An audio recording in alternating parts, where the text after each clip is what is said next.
ಕುಮಾರಸ್ವಾಮಿ ಅವರು ಇವತ್ತು ಶುರು ಮಾಡಿರೋದಲ್ಲ, ಶುರು ಮಾಡಿ ಭಾಳ ತಿಂಗಳುಗಳಾಗಿದೆ. ಹೌದು. ಡಿ ಕೆ ಶಿವಕುಮಾರ್ ಅವರು ಕುಮಾರಸ್ವಾಮಿಯವರ ಕ್ಲಚಸ್ಸಿಂದ ಈಚೆ ಬರೋಕ್ಕೆ ಟ್ರೈ ಮಾಡ್ತಾ ಇದ್ದಾರೆ. ಅದಕ್ಕೆ ಒಂದು ಕೌಂಟರ್ ಪತ್ರ ಬರೆದ್ರು, ಆಯ್ತು ವಿಧಾನಸೌಧಕ್ಕೆ ಬನ್ನಿ 5 ಜನ ಕರ್ಕೊಂಡ್ಬಿಟ್ಟು ಡಿಸ್ಕಸ್ ಮಾಡೋಣ ಅಂತ. ಕುಮಾರಸ್ವಾಮಿ ಬಿಡಬೇಕಲ್ಲ, ಪಟ್ಟು ಬಿಡಬೇಕಲ್ಲ, ನೆಕ್ಸ್ಟ್ ಪಟ್ಟು ಹಾಕಿದ್ರು ಕುಮಾರಸ್ವಾಮಿ. ಇಲ್ಲಪ್ಪ, ಅದು ವಿಧಾನಸೌಧಕ್ಕೆ ಬಂದು ಮಾಡೋದೇನಿದೆ, ನನ್ನ ಹತ್ರ ಗುಂಪಿಲ್ಲ, ಜನ ಇಲ್ಲ, ನಾನು ರೈತರ ಜೊತೆ ಇರ್ತೀನಿ, ಅಲ್ಲಿಗೆ ಬನ್ನಿ ಅಂತ ಹೇಳಿದ್ರು.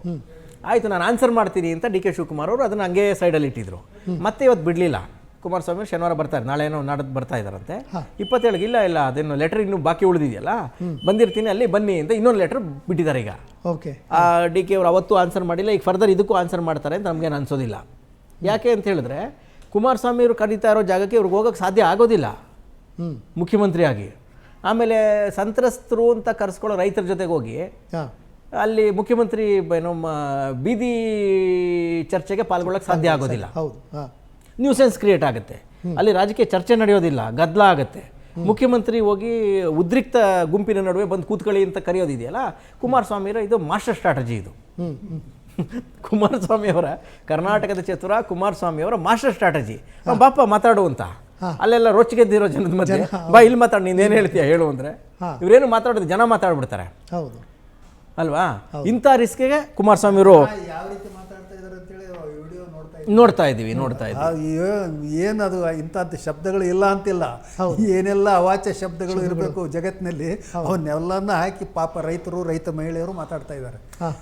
ಹಾಗಾಗಿ ಡಿ ಕೆ ಅವ್ರಿಗೆ ಪಾಪ ಬಹಳ ಒಂದು ಧರ್ಮ ಸಂಕಟದ ಹೊತ್ತಿದ್ದು. ಈ ಕುಮಾರಸ್ವಾಮಿ ಬೀಸಿರುವ ಈ ಬಿಡದಿ ಬ್ರಹ್ಮಾಸ್ತ್ರ ಇದೆಯಲ್ಲ, ಅದರಿಂದ ಹೇಗೆ ಬಿಡಿಸ್ಕೋಬೇಕು ಅನ್ನೋದೇ ಈಗ ಬಹಳ ಅವ್ರಿಗೆ ಯಕ್ಷ ಪ್ರಶ್ನೆ ಕಾಡ್ತಾ ಇದೆ ಅಂತ ಅನಿಸ್ತಾ ಇದೆ. ಇವರ ಅಂತ ಏನು ಆಫೀಸರ್ಸೂ ಇಲ್ಲ, ಇದನ್ನೇನು ಹ್ಯಾಂಡಲ್ ಮಾಡುವಂಥ ಒಂದು ಟೀಮೂ ಇಲ್ಲ. ಅಲ್ಲಿ ಕಡಲೂರು ಉದಯ್ ಇದ್ದಾರೆ, ಬಾಲಕೃಷ್ಣ ಅವರು ಇದ್ದಾರೆ. ಇವರು ತಮ್ಮ ಏನೋ ಒರಟು ಭಾಷೆಯಿಂದನೇ ಒಂದಷ್ಟು ಆಕ್ರೋಶನ ಇವರೇ ಸೃಷ್ಟಿ ಮಾಡಿಬಿಡ್ತಾರೆ. ಅಲ್ಲಿ ಏನ್ರಿ ಫೈಟು ಅಂತಾರೆ ಉದಯ್ ಕೇಳಿದ್ರೆ, ಏನು ಫೈಟ್ ಅದು, ಅವನಿಗೆ ಕಾಮನ್ ಸೆನ್ಸ್ ಇಲ್ಲ ಕುಮಾರಸ್ವಾಮಿಗೆ.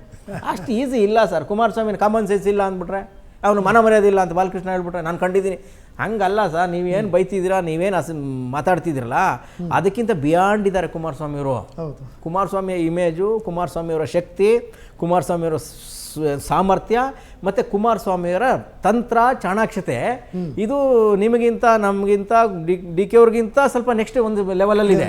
ಹಾಗಾಗಿ ನೀವುಗಳೆಲ್ಲ ರಿಯಾಕ್ಷನ್ ಮಾಡ್ಬೋದು ಅಷ್ಟೇ, ಅದಕ್ಕೆ ಸಮರ್ಥ ಪ್ರತ್ಯುತ್ತ ಬ್ರಹ್ಮಾಸ್ತ್ರ ಇದೆ ಕುಮಾರಸ್ವಾಮಿ ಹತ್ರ ಅಲ್ವಾ.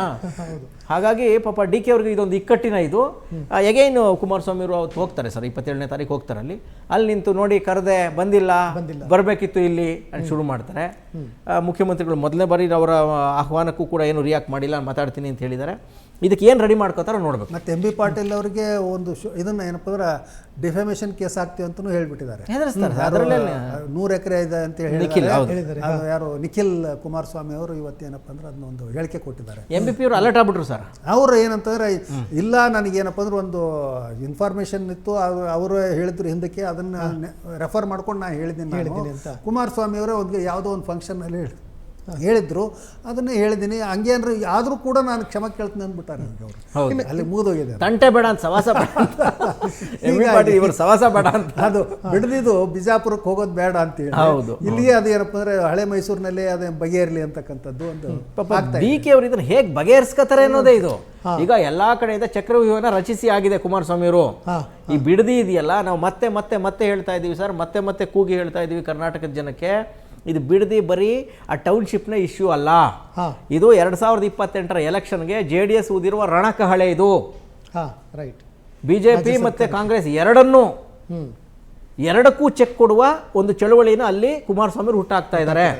ಈ ಮೂಲಕ ದಕ್ಷಿಣ ಕರ್ನಾಟಕದ ಮತದಾರರ ಮೇಲೆ JDS ಇನ್ನೂ ಇದೆ, JDS ಅಷ್ಟು ಸುಲಭವಾಗಿ ಸೋಲು ಒಪ್ಪೋದಿಲ್ಲ, ನೆಕ್ಸ್ಟ್ ನಮಗೆ ಪವರ್ ಸಿಕ್ಕರೂ ಸಿಗುತ್ತೆ ಅನ್ನುವ ಸಂದೇಶವನ್ನು ಯಶಸ್ವಿಯಾಗಿ ಕುಮಾರಸ್ವಾಮಿ ಅವರು ರವಾನೆ ಮಾಡ್ತಾ ಇದ್ದಾರೆ. ಡಿ ಕೆ ಅವರು ಇದನ್ನು ಕೌಂಟರ್ ಕೊಡೋಕ್ಕೆ ಬಹಳಷ್ಟು ಪ್ರಯತ್ನ ಮಾಡ್ತಾ ಇದ್ದಾರೆ. ಈ ಹಿರಿಯರ ಸಪೋರ್ಟ್ ಅವ್ರಿಗೆ ಸಿಗ್ತಾ ಇಲ್ಲ. ಈಗ ಯಾರು ಸತೀಶ್ ಜಾರಕಿಹೊಳಿ ಉಲ್ಟಾ ಮಾತಾಡ್ಬಿಟ್ರು, ಪರಮೇಶ್ವರ್ ಇನ್ನೊಂದು ಸ್ವಲ್ಪ ಸಾಫ್ಟ್ ಮಾತಾಡಿದ್ರು, ಮತ್ತೊಬ್ರು ಇನ್ನೊಂದು ಮಾತಾಡಿದ್ರು, ನಮ್ಮ ಎಂ ಬಿ ಪಾಟೀಲ್ ನ್ಯೂಟ್ರಲ್ ಆಗೋಟೋದ್ರು, ಸಿದ್ದರಾಮಯ್ಯನವರು ಮಾತೇ ಇಲ್ಲ, ಮಾತೇ ಇಲ್ಲಲ್ಲ, ಇನ್ನೂ ಏನೇನು ಹೇಳ್ತಾ ಇದ್ರು. ಹೌದು, ಮಾತಾಡೋಣ ಸರ್. ಹೀಗಾಗಿ ಪಾಪ ಡಿ ಕೆ ಅವರು ಭಾಳ ಒಂದು ರೀತಿಯ ಕುಮಾರಸ್ವಾಮಿಯವರು ಹೂಡ್ತಾ ಇರೋ ದಾಳಗಳಿಗೆ ಹೇಗೆ ರಿಯಾಕ್ಟ್ ಮಾಡಬೇಕು ಅಂತ ಗೊತ್ತಾಗ್ತಾ ಇಲ್ಲ ಅವ್ರಿಗೆ. ಜೊತೆಗೆ ಇಷ್ಟೊಂದು ಹೊರೆ, ಇಲಾಖೆಗಳ ಹೊರೆ ಬೇರೆ ಇದೆಯಲ್ಲ. ಹೌದು, ಈ 20 ಇಲಾಖೆಗಳ ಹೊರೆ ಅವ್ರು ಹೊತ್ಕೊಂಡಿದ್ದಾರೆ. ಈ ಮಧ್ಯೆ ಡಿಸ್ಪ್ಯೂಟ್ಗಳು ಎಲ್ಲಕ್ಕಿಂತ ಇಂಪಾರ್ಟೆಂಟ್ ಅಂದ್ರಪ್ಪ ಅಂದ್ರೆ ಈಗ ಅದು CBIಗೆ ರೆಫರ್ ಆಗ್ತಾ ಇದೆ. ಯಾವುದು CAG ರಿಪೋರ್ಟ್, ಗೃಹಲಕ್ಷ್ಮಿದು ದೊಡ್ಡ ಸಮಸ್ಯೆ ಅದು. ಅದನ್ನು ಯಾವ ರೀತಿ ನಿಭಾಯಿಸಬೇಕು. ಒಟ್ಟಾರೆ ಈ ಬಿಡದಿ ಪ್ರಹಸನದಲ್ಲಿ ಕುಮಾರಸ್ವಾಮಿಯವರು ಅತ್ಯಂತ ಚಾಣಾಕ್ಷ ಪಟ್ಟುಗಳನ್ನು ಹಾಕ್ತಾ ಇದ್ದಾರೆ, ಜನಕ್ಕೂ ನೀಟಾಗಿ ರೀಚ್ ಮಾಡಿಸ್ತಾ ಇದ್ದಾರೆ. ಇದು ವೆರಿ ಇಂಟ್ರೆಸ್ಟಿಂಗ್ ಸಂತೋಷ್.